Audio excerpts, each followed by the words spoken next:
Anna Edwards thought my corner lawn was just decoration on her racetrack. To her, my $3,000 retirement grass in Maple Ridge Estates was a shortcut, not private property. Every morning at 7:47, her luxury SUV carved fresh scars across the one patch of green my wife Laura could still enjoy while her body slowly betrayed her. I asked politely. She laughed. I put up signs. She ran them over. I called the police. She flashed her HOA title and told me I'd better learn how things work around here. What Anna didn't know was that I'd spent 30 years as an electrician building foundations and concrete bases that outlived the people who signed the checks. And one late night, hunched over old county maps, I discovered something beautiful. The ground she was tearing up didn't belong to the HOA queen at all. It belonged to me. Before we dive into how a single concrete post shattered her car, her power, and her little empire, tell me in the comments where you're watching from and what time it is there, and don't forget to subscribe so you don't miss the payoff at the Pasas. End of this story. I wasn't just any retiree with a lawn obsession. I'd spent 30 years wiring up hospitals, airports, and data centers, places where precision meant lives didn't end in smoke. I'd poured concrete around more utility poles than Anna Edwards had poured Chardonnay. When I bought the corner lot in Maple Ridge Estates, I wanted one thing: peace. My wife Laura was fighting early-stage Parkinson's. She couldn't garden like before, couldn't drive far, but she could sit by the window and watch the sprinklers hiss across the emerald green lawn we built together. That patch of earth was our sanctuary until Anna came roaring in. Her husband Greg owned Edwards Development, the construction company that built half the neighborhood. Their McMansion sat like a palace, overlooking everyone else, with fake stone lions, a fountain that never worked, and enough HOA power to make city inspectors tremble. And Anna loved reminding everyone of that power. The first day, I found tire tracks carved through the new sod. The second, the irrigation line was shredded. The third, the sound of her white BMW's tires became part of my morning routine, followed by the hiss of my dying sprinklers. I installed a small sign: private property, no vehicles. She crushed it flat. When I walked over to talk, she didn't even turn from her flower beds. Mrs. Edwards, I began polite as could be, you've been cutting across my corner. It's a public easement, she snapped. Maybe don't plant so close to the road if you can't handle a little traffic. The road she meant was my yard. I pointed to the survey stakes still visible from construction. That line marks the property boundary. She turned, lips curling like she was explaining kindergarten math. I'm the HOA president, Mr. Bell. I know exactly where property lines are. My husband built this entire subdivision. Then she smiled, that sugar-coated venom smile. If you're smart, you'll stop making problems. People who fight the HOA tend to regret it. That was the day I realized the game wasn't about grass, it was about control, and Anna played dirty. The next week, she sent me my first HOA notice of violation. Apparently, my sprinklers were creating neighborhood disturbances. Translation: she didn't like that I was standing my ground. I laughed until I saw the fine, $250 plus administrative fees. I tried appealing. The hearing was 3 board members, her friends. They smirked through the whole thing, pretending to take notes, while Anna lectured me about community standards. I left before I said something I'd regret. That night, Laura tried to calm me. She's not worth it, Sam, she whispered, her hands trembling slightly as she held her tea. Let karma deal with her. I smiled, but my mind was already at work. 30 years in electrical engineering teaches you one thing: every current needs grounding, and sometimes you have to be that ground. So the next morning, I started my quiet counterattack. At Tony's Hardware, a local shop where every Maple Ridge homeowner went to vent about HOA nonsense, I bought 8 motion-activated floodlights, a few yards of low-voltage wire, and a handful of metal stakes. Nothing illegal. Nothing that even required a permit. Tony raised an eyebrow. Problem neighbor, something like that, I said.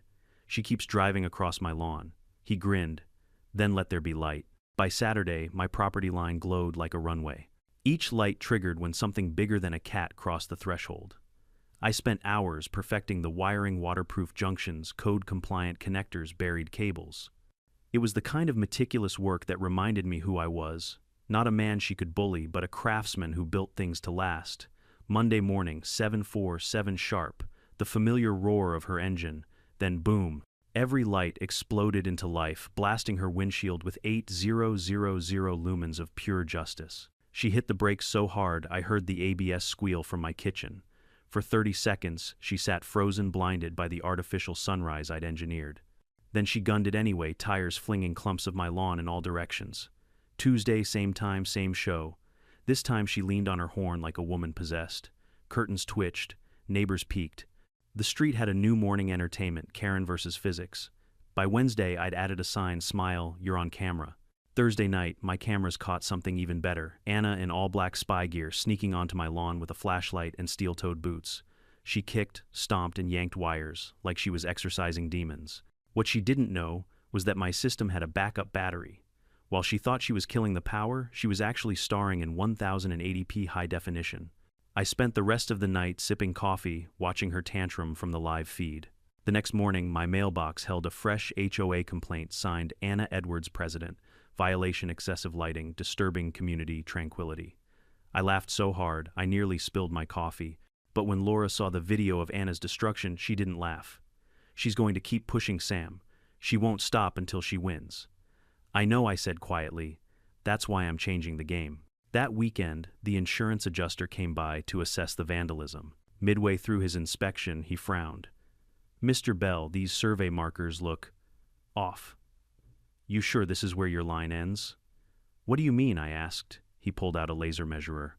"According to the subdivision plat, your property might extend a good 15 feet further than these markers show." 15 feet. That was nearly the entire corner, Anna claimed as her right-of-way. I felt that familiar electric buzz in my chest, the one I used to get when a big job went perfectly. "Can you note that in your report? Already done?" he said.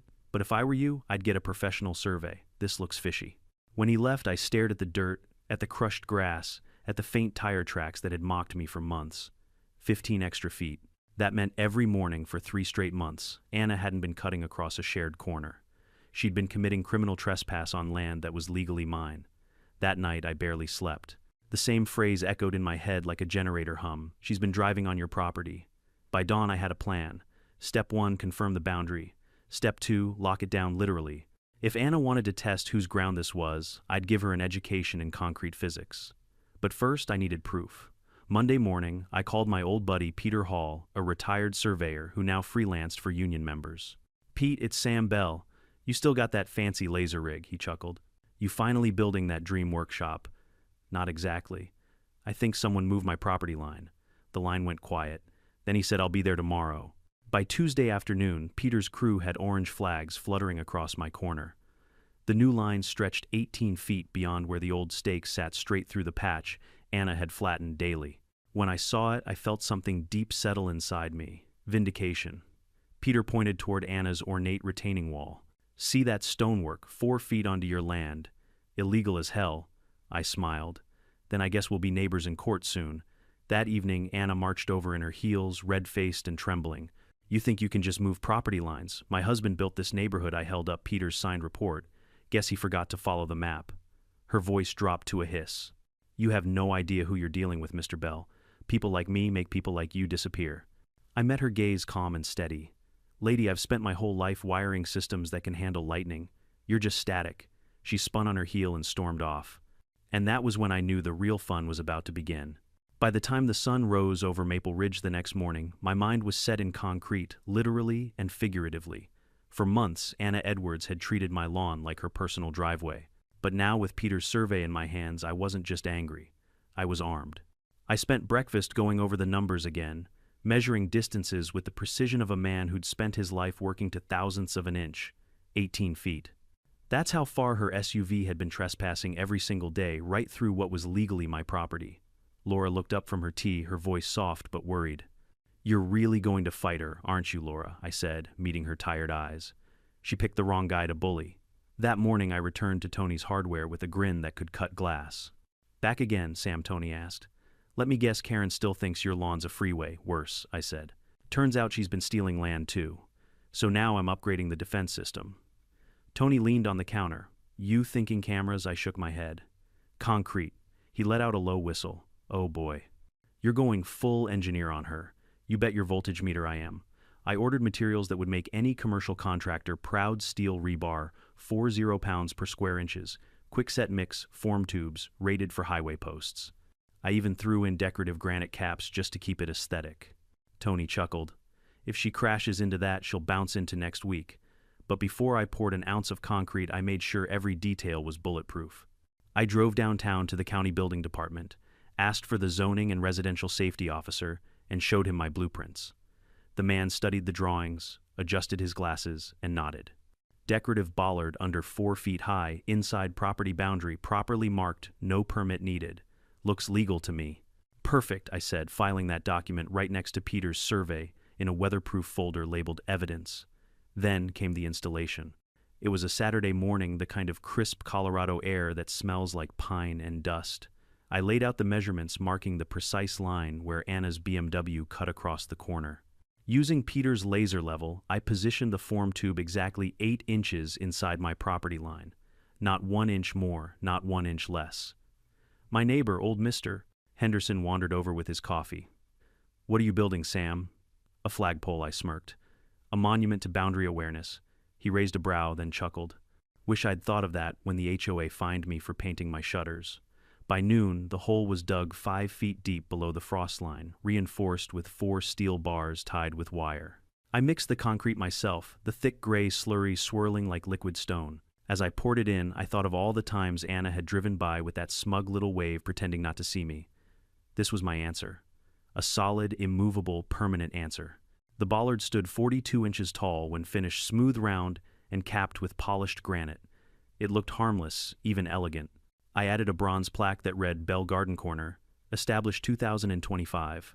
To the casual eye, it was a nice bit of landscaping. To anyone driving across my land at 25 miles per hour, it was a masterclass in physics. While the concrete cured, I repositioned my security cameras for a full panoramic shot. One aimed at the street corner, another covering the lawn, both feeding to a cloud server. I also called Rachel Kim, the attorney, letting her know everything was by the book.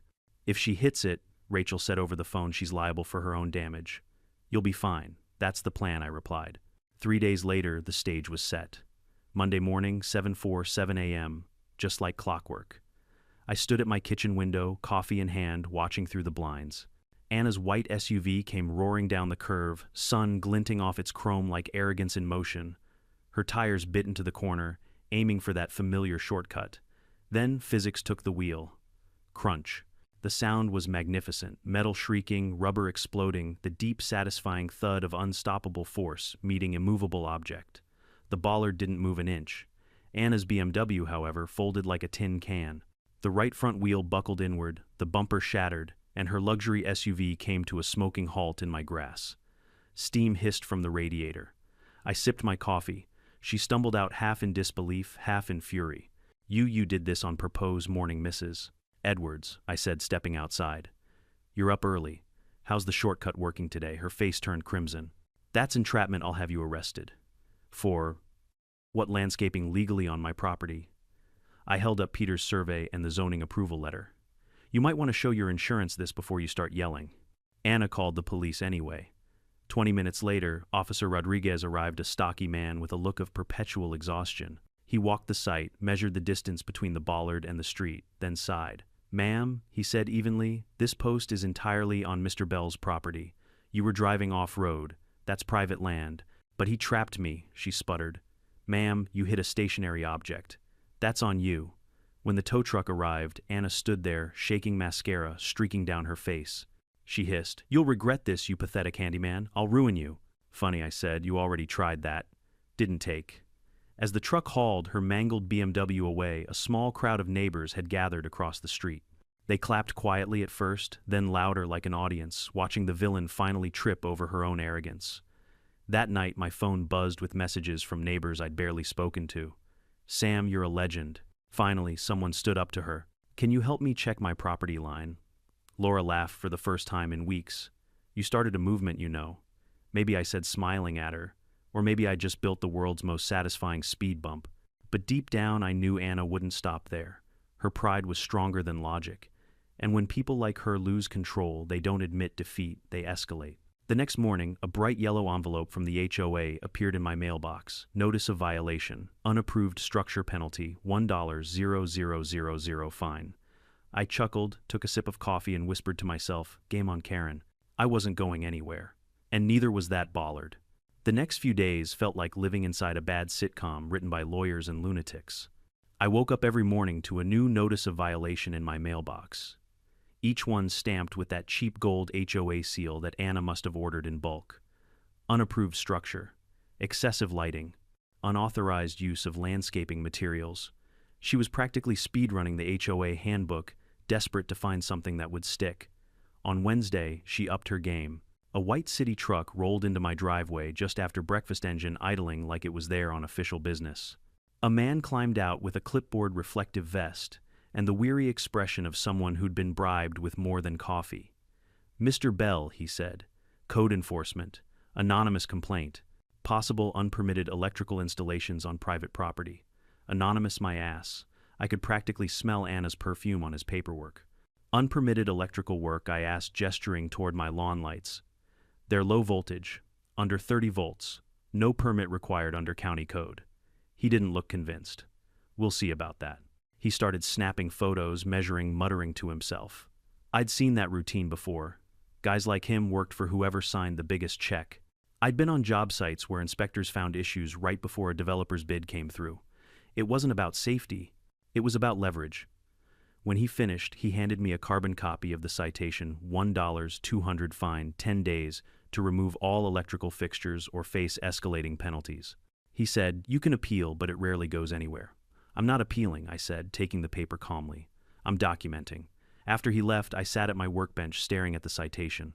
I could almost hear Anna giggling in her marble kitchen, bragging to her friends about putting the old electrician in his place. She had no idea how many walls she'd just opened for me. That night I made 2 phone calls. The first was to Big Jim, my old foreman back from my union days, gruff voice, 40 years of experience, and a Rolodex thicker than a phone book. "Jim," I said, "you ever hear of a code inspector named Ethan Cole?" He snorted. "Cole, oh yeah. The golf buddy of half the developers in Jefferson County. Word is he's been signing off on projects that couldn't pass kindergarten math. Think he works with Greg Edwards' kid in this town. Everyone with dirty boots and a clipboard works with Edwards. What's he trying to do to you? Shake me down with bogus fines." Jim chuckled darkly. "Document everything. And check the city's online database for inspection histories. You might find something juicy." The second call was to Rachel Kim, my attorney. When I explained the new fine, she laughed, not because it was funny, but because it was predictable. "They're panicking," she said. "They know the property line issue is real. They're trying to discredit you before it snowballs." "I'm not backing down," I said. "I know," she replied. "That's why I'm drafting something better than a complaint. I'm filing a preliminary injunction against the HOA for harassment and property interference. You'll get your piece and interest." Thursday morning, I drove to the city clerk's office. The place smelled like toner coffee and bureaucratic regret. I filled out a Freedom of Information request for every code enforcement complaint submitted in the last 18 months. The clerk raised an eyebrow, but printed them anyway, 57 pages of scanned documents, each stamped filed by A. Edwards. As I flipped through them, I saw names I recognized: Mrs. Brooks, fined for bird feeders. The Hendersons flagged for unauthorized driveway extension. The Martinez family painted their fence the wrong shade of beige. It was like reading a list of everyone who'd ever annoyed Anna. Each complaint led to fines, then construction contracts, handled by Who Else Edwards Development. It wasn't an HOA, it was a racket. That night, I took my findings to Tony's Hardware, where the smell of motor oil and sawdust was as comforting as Sunday church. A few neighbors were already there: Evelyn Brooks with her spiral notebook, the Hendersons clutching a folder of fines, the Garcias with photos of their newly adjusted property stakes. We spread everything across the counter like detectives solving a small-town crime. "Look at this," I said, pointing at a pattern of complaint dates.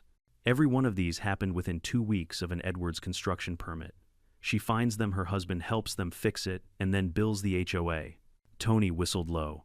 "That's fraud with extra steps. And now she's using city inspectors to do her dirty work," I said. But not for long. Evelyn adjusted her glasses. "You're gathering evidence, aren't you?" "More than that," I said. "I'm building a case and a community." By Friday, I had a stack of labeled folders thicker than a courtroom brief: surveys, original verses, edited HOA violations, fraud pattern code enforcement, collusion video evidence, trespass, and vandalism. I uploaded everything to a cloud drive, shared it with Rachel, and made encrypted backups. I'd been an electrician long enough to know always have redundancy. That evening, as Laura and I ate dinner, headlights swept across our window. A black SUV idled out, front engine running. No one got out. After a few minutes, it drove away. Laura set down her fork. "Sam, was that her?" "Probably," I said quietly. "She's trying to scare me." "Does it?" I smiled faintly. only makes me pour stronger concrete. Saturday morning, I woke up to find my mailbox knocked over and tire tracks leading back toward Anna's house. The post was bent clean in half. She wanted a reaction. Instead, I installed a new one made of steel anchored in 200 pounds of quickset concrete. And just for style, I stenciled Mailbox 2, 0, HOA, complaint resistant in red paint across the side. By noon, neighbors were laughing, taking photos. Even the mailman gave me a thumbs up.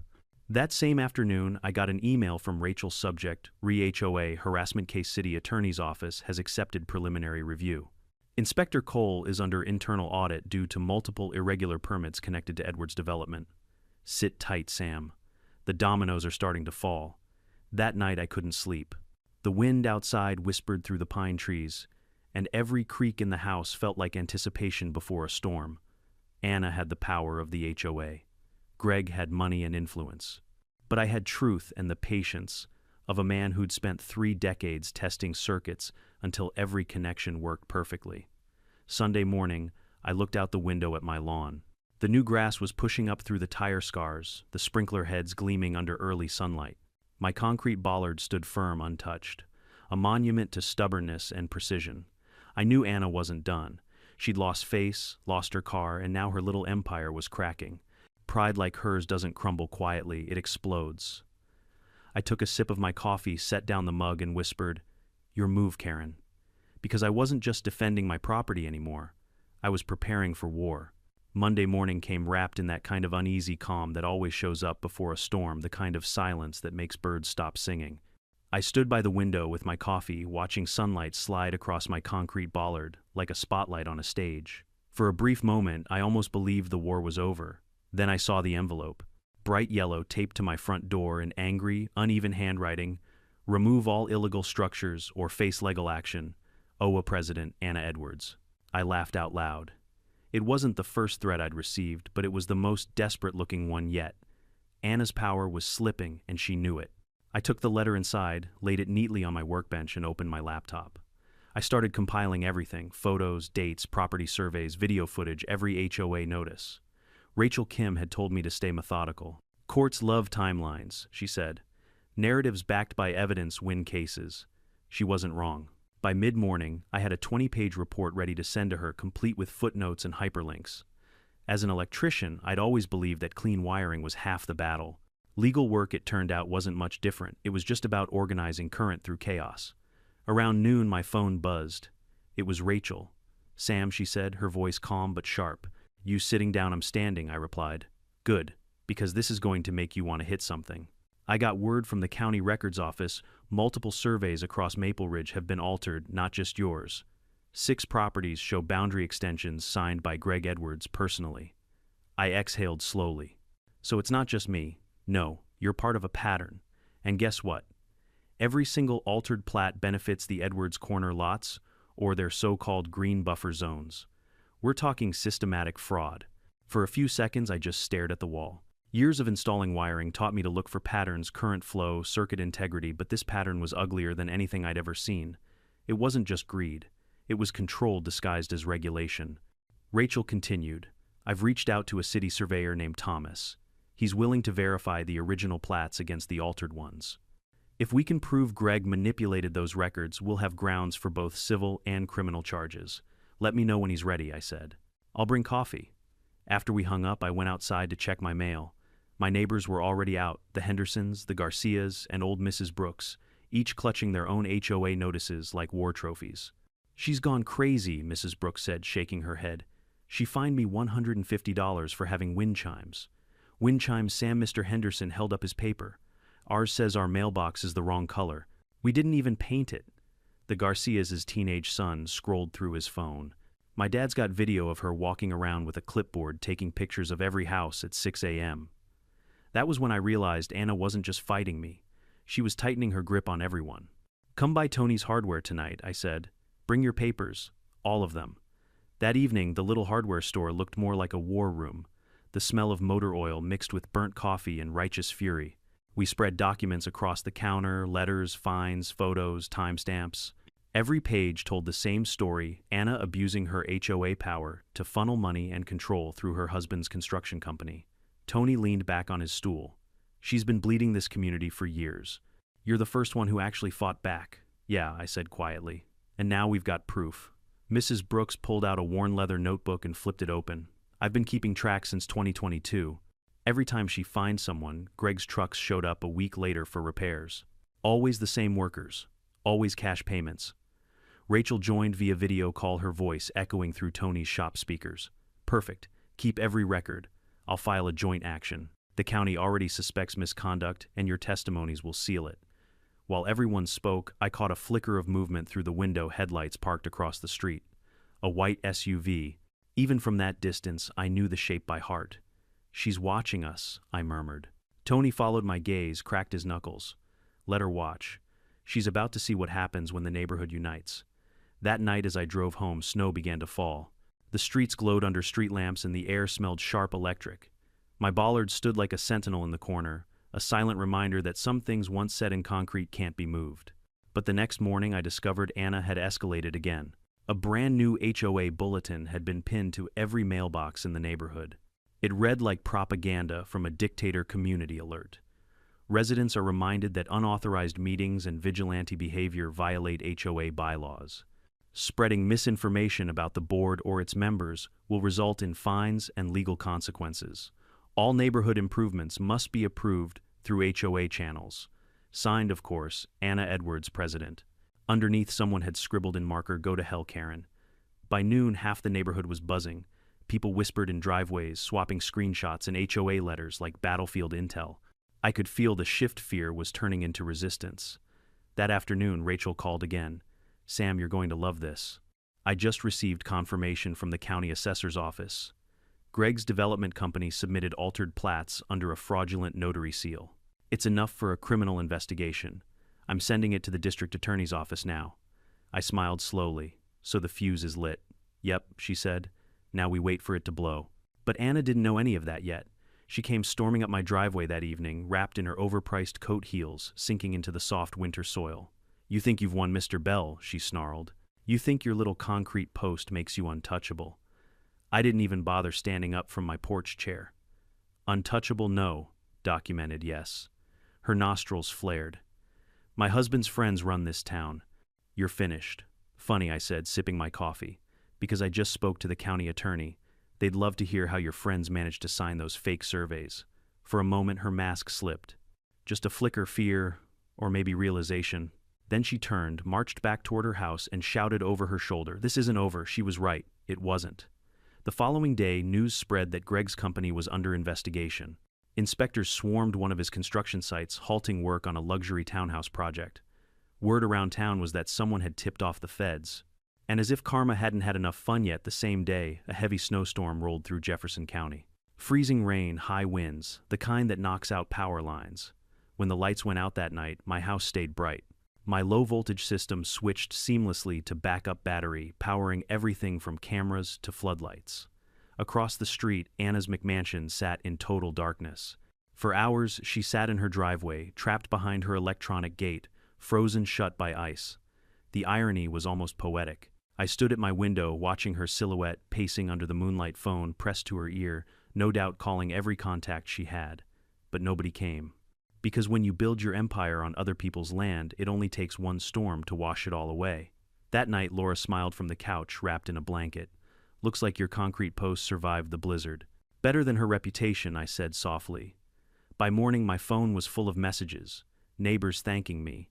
The DA's office confirming receipt of Rachel's evidence. And one anonymous text that simply read, "She's losing everything." For the first time in months, I felt peace. But deep down, I knew one thing: Anna wasn't done fighting yet. She'd built her whole identity on control. And when people like that lose it, they don't fade quietly. They explode. And when she did, I'd be ready. The storm might have passed, but the real thunder was just beginning. For 3 blessed days, Maple Ridge Estates was calm. No HOA letters, no anonymous complaints, no BMW roaring across my corner. I thought maybe, just maybe, Anna had finally learned her lesson. Then, Friday morning came. The sound of diesel engines shattered the quiet. I stepped onto the porch, coffee steaming in my hand, and there it was, a yellow excavator parked at the corner of my property. Its hydraulic arm hung low like a predator ready to strike. 2 men in orange vests stood beside it, one lighting a cigarette, the other pretending to study blueprints. And standing proudly in front of them wearing her signature pink wool coat and smug expression was Anna Edwards. My stomach went cold. I walked over calmly. "Morning, Anna. You planning on digging up tulips this time?" She turned with that smile, the kind only villains in bad soap operas have. "Oh, Mr. Bell. Emergency gas line repair. City ordered it. Safety issue, you understand." "Funny," I said, pulling my phone from my pocket because I called the gas company yesterday about a billing issue. They didn't mention any emergency repairs. The younger worker shuffled awkwardly. Ma'am, I thought this was waterline work." Anna shot him a glare sharp enough to cut glass. "It's both, just get it done." That's when I started recording. The excavator's engine revved and its bucket began lowering toward my bollard, my beautiful concrete masterpiece. I raised my voice. "Hey, this is private property. You're trespassing. Put that machine in park right now," Anna laughed. Don't be so dramatic. It's routine maintenance. You wouldn't want to get fined again for interfering with city work, would you?" I called 911 on speaker. "Yes, this is Samuel Bell, Maple Ridge Estates. I've got an unmarked construction crew digging into my property claiming it's city work. No official vehicles, no permits, and my HOA president is supervising them." The operator's tone changed instantly. "Sir, stay where you are. Officers are en route." Anna froze for just a second, just long enough for me to see the flicker of panic. Within 10 minutes, 2 patrol cars pulled up, lights flashing red and blue across the snow. Officer Rodriguez, the same one who handled the BMW incident, stepped out looking like he'd just aged 10 years since then. "Ma'am," he said, voice heavy with déjà vu, "do you have authorization for this excavation?" Anna straightened. "Of course, emergency utility maintenance." The gas company Rodriguez cut her off. "Already checked with them on the way here. They've got no scheduled work in this area. So, unless you've suddenly started working for the city, you're in trouble."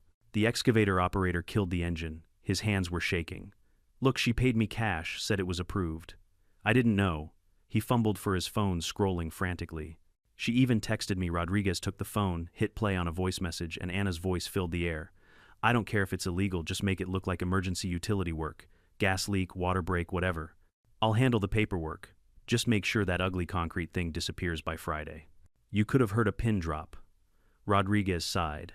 "Ma'am, you're under arrest for attempted property damage, impersonating a public contractor, and conspiracy to commit fraud." Anna's jaw dropped. "You can't do this to me. I'm the HOA president." Rodriguez didn't even blink. "Then you'll have plenty of time to hold board meetings in county jail." As he read, her rights neighbors started gathering phones out, recording.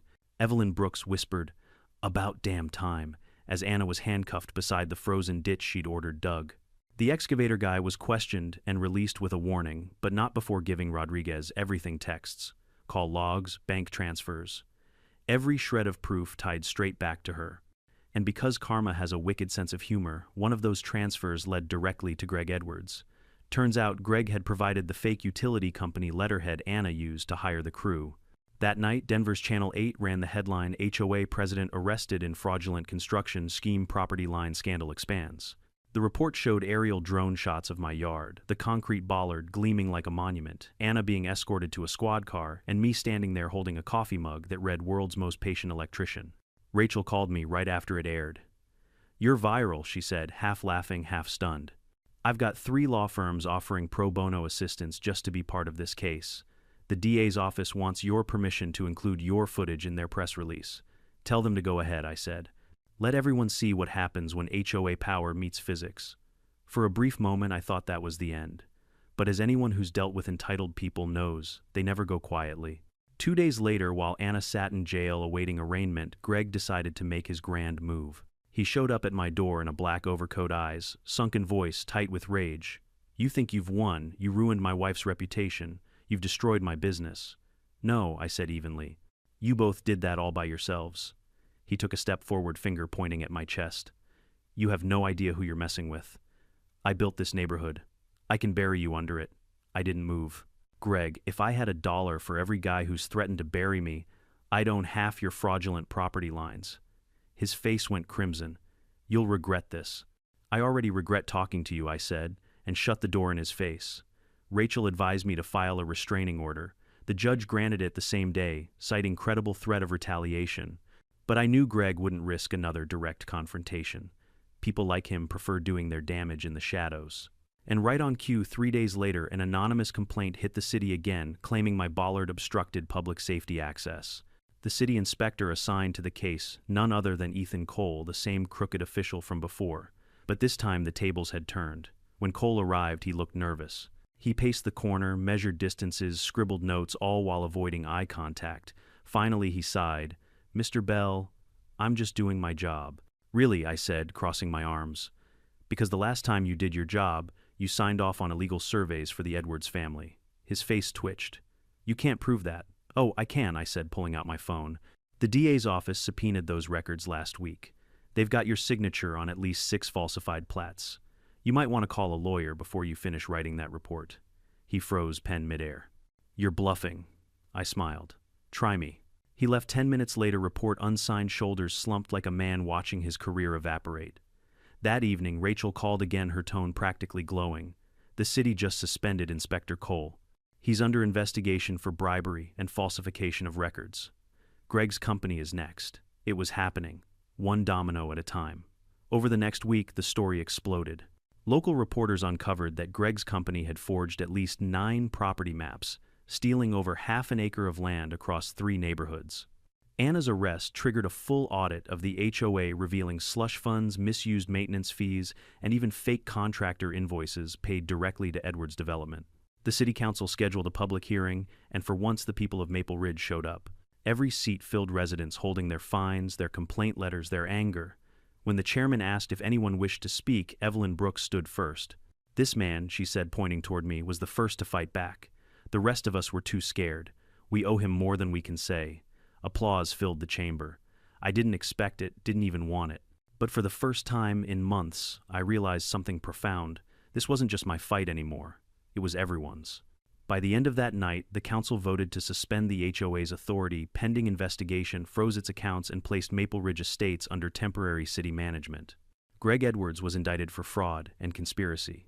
And as for Anna, the next morning the Denver Post headline said it all: HOA Queen Falls president charged with fraud, vandalism, and bribery, community rebels. I framed that one, because no matter what came next, court hearings, cleanup, legal paperwork, I'd already built the one thing: Anna could never destroy a community strong enough to fight back. By the time winter loosened its grip on Colorado, Maple Ridge Estates looked like a different world. The snow had melted, the lawns were waking up green again, and the only thing colder than the air was the silence around the Edwards mansion. Their luxury SUV was gone, replaced by a "for sale pending federal review" sign. But if I'd learned anything from Anna and Greg, it's that arrogance doesn't just die quietly, it decomposes loudly, like something toxic left in the sun. The criminal case was unfolding faster than even Rachel predicted. The district attorney had assembled a task force: property fraud investigators, financial auditors, and a federal agent named Patricia Rodriguez, who carried herself with the kind of calm authority that makes liars twitch. She'd been quietly tracking Greg's projects for years, suspecting corruption in his construction bids and HOA ties. My case apparently was the missing piece that tied everything together. When she visited my home for the first time, she glanced at the concrete bollard and smiled faintly. "So this is the landmark that started a federal investigation." I laughed. "Guess I built something that really stood the test of time." She pulled out a notepad. "You'd be surprised how often that happens. The big ones always crumble over something small: a receipt, a missing permit, or a pissed-off electrician who refuses to move his property line." We spent hours going over the evidence, the fake surveys, HOA fines recordings, even Anna's voice message about making it look like emergency utility work. Agent Rodriguez was methodical. She asked for timestamps, metadata, even model numbers from my cameras. By the end of the day, she looked satisfied. "This case," she said, "is going to set a precedent. HOA abuse, developer collusion, local government bribery, all of it in one file." Meanwhile, my life had turned into a community help desk.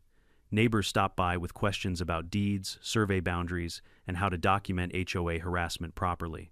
The irony wasn't lost on me. A retired electrician turned into the neighborhood's property rights guru. One night, Tony Ramirez dropped by with pizza and a stack of printouts. "You're on Reddit, Sam," he said, grinning like he discovered buried treasure. "Reddit," I blinked. "Yeah. There's a whole thread called 'Electrician Outsmarts HOA Karen with Concrete Justice.' It's gone viral." Laura laughed so hard she nearly spilled her tea. "Congratulations, dear. You're an internet folk hero." The next morning my inbox proved it. Dozens of emails poured in from people all over the country, some sharing their own HOA horror stories, others just writing to say thank you.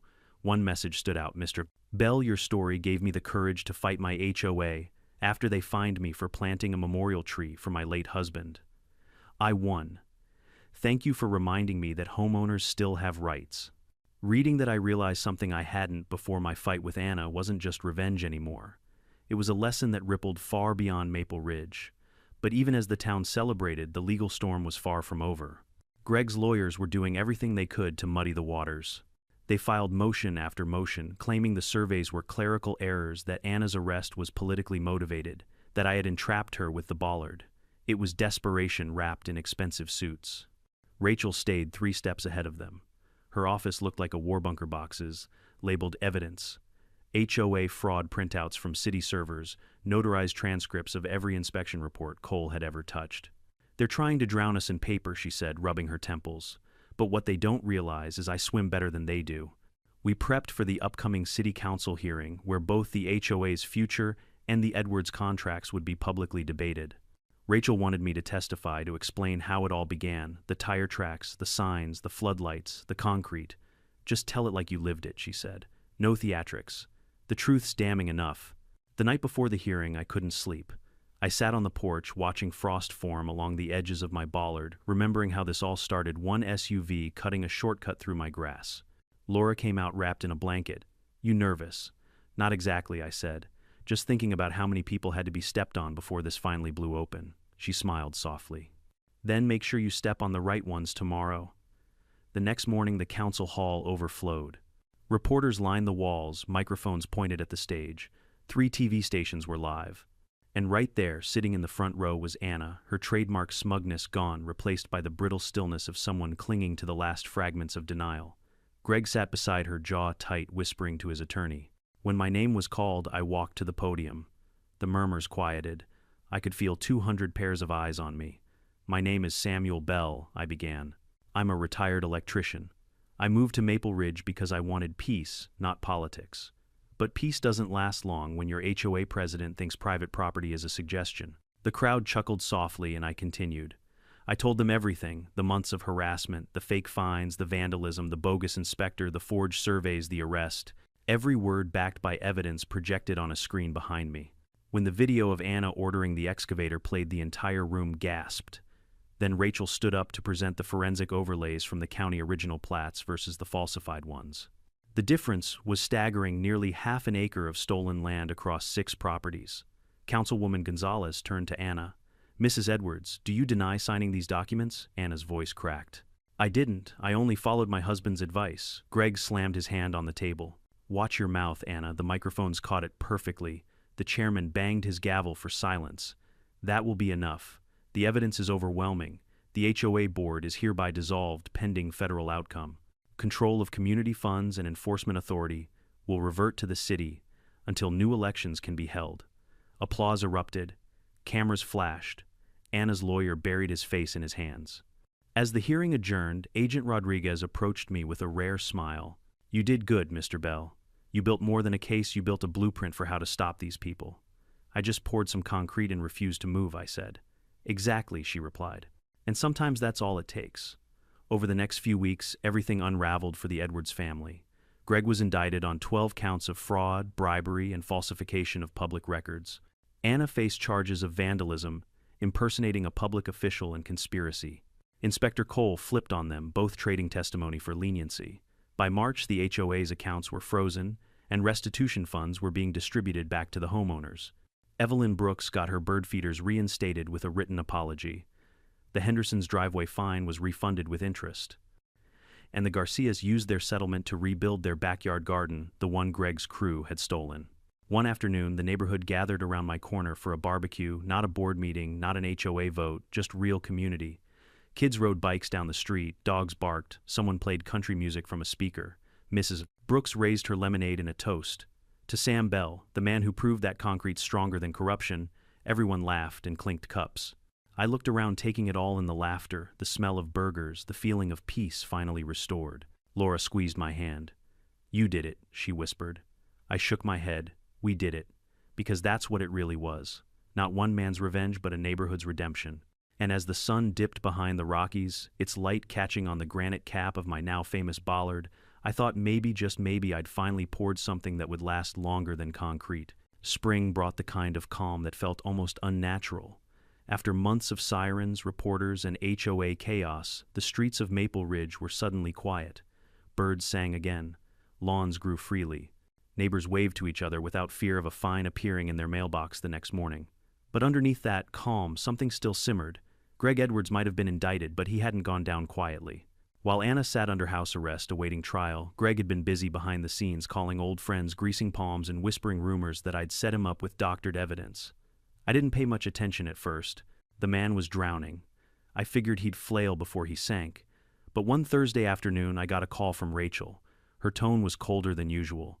"Sam," she said, "we've got a problem." I leaned against the porch railing. "What kind of problem? Greg's lawyer just filed a civil countersuit against you personally." I laughed out loud. "For what? Owning my own land too effectively," Rachel sighed. "They're claiming defamation, intentional interference with business, and emotional distress. They're demanding damages of $2 million. I blinked. "You've got to be kidding." "I wish I was," she said. "It's a scare tactic. They know they'll lose criminally, so they're trying to bury you in civil court." For a moment, I said nothing.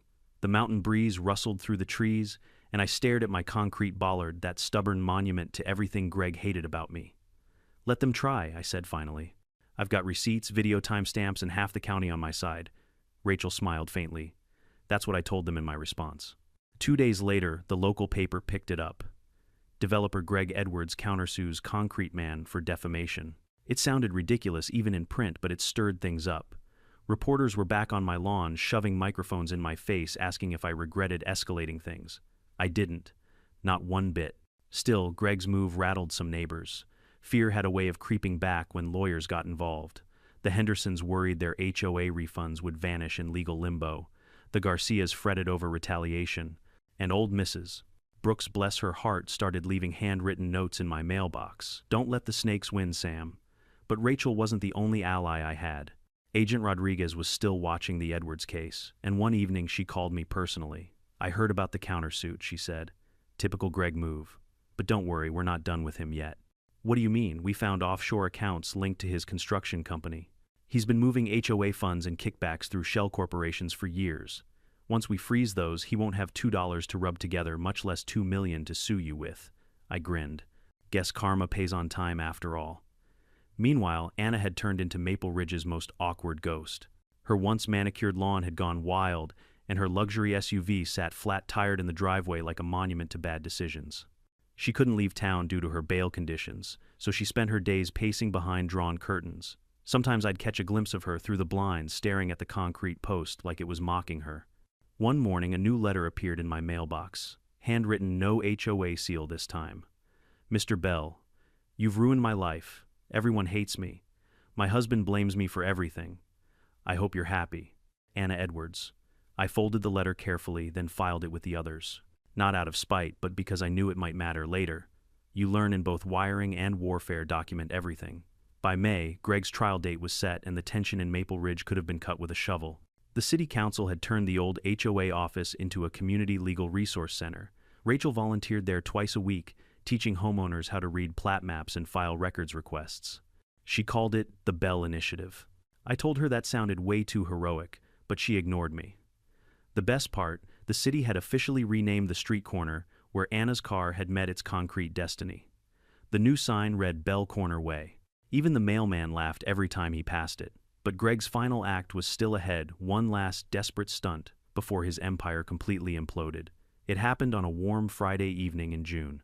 I was grilling steaks on the back deck when I heard a loud crack.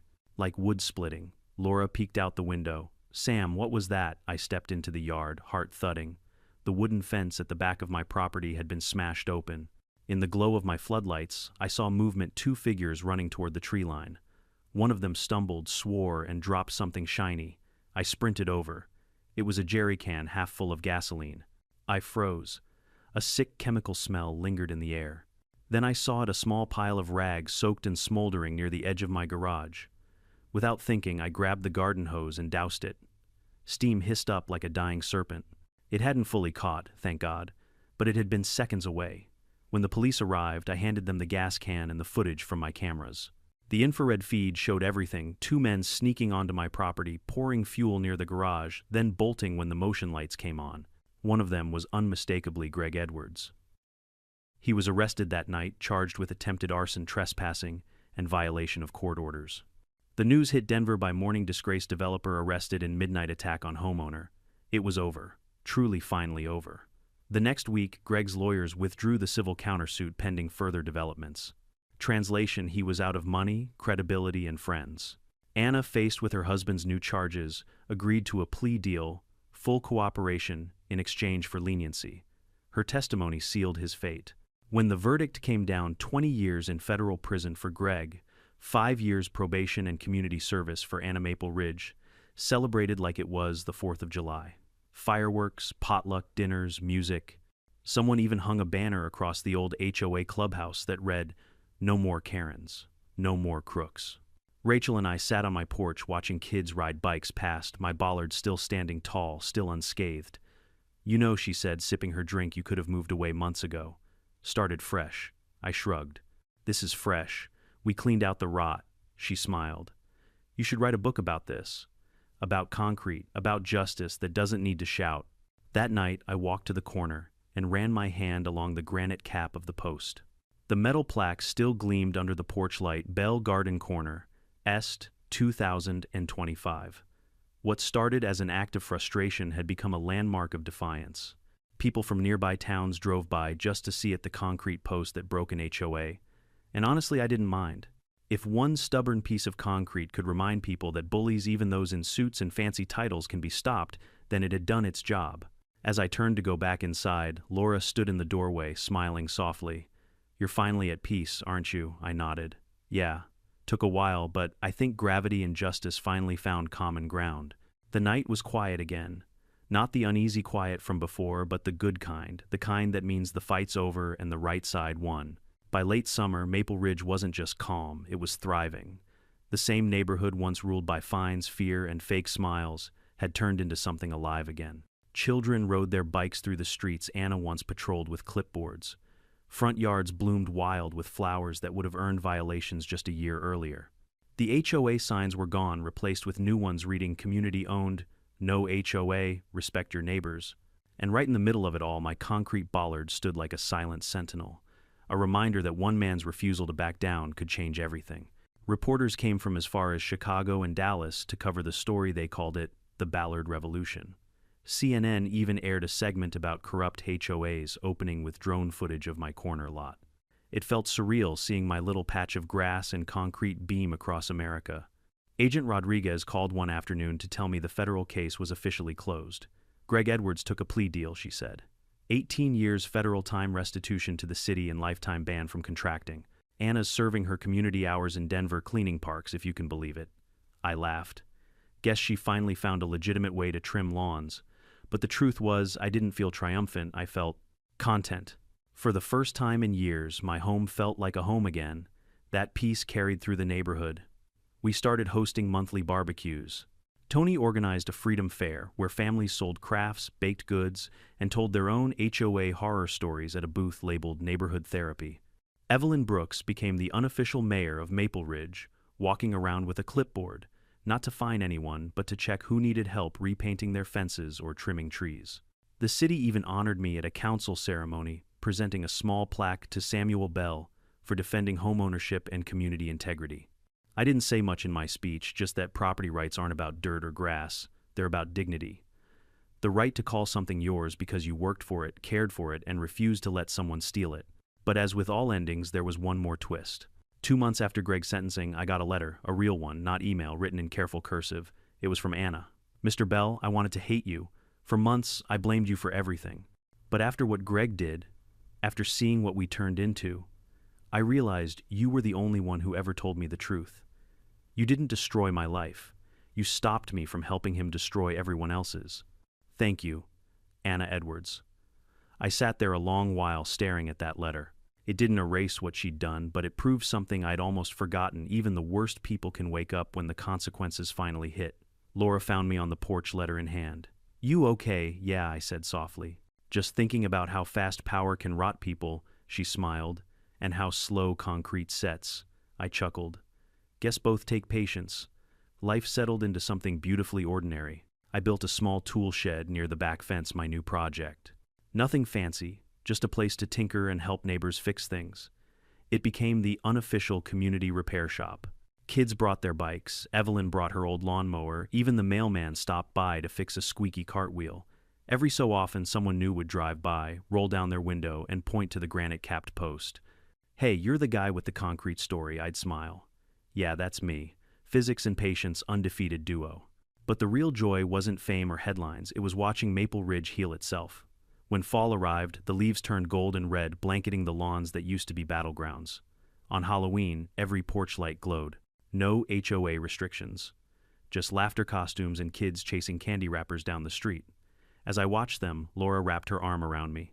"You think they'll remember all this?" I looked at the old clubhouse, now converted into a community hall. Maybe not the details I said, but they'll remember that one time a neighborhood stood up and said, "No more."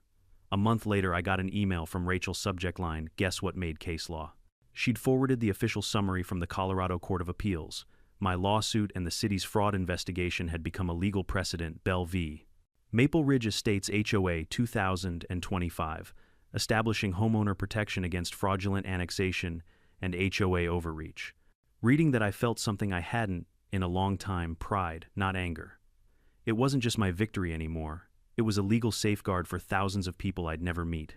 Families, veterans, retirees, all now a little safer from the kind of arrogance that once drove a BMW across my lawn. That night, I took one last walk down the quiet street. Frost glittered on the grass. My floodlights hummed softly, the same ones that once made Anna furious. I paused by the bollard, brushing away a few fallen leaves. The plaque caught the moonlight, "Bell Corner," proof that justice has weight. I smiled. Justice did have weight, about 420 pounds of reinforced concrete and a lifetime of patience.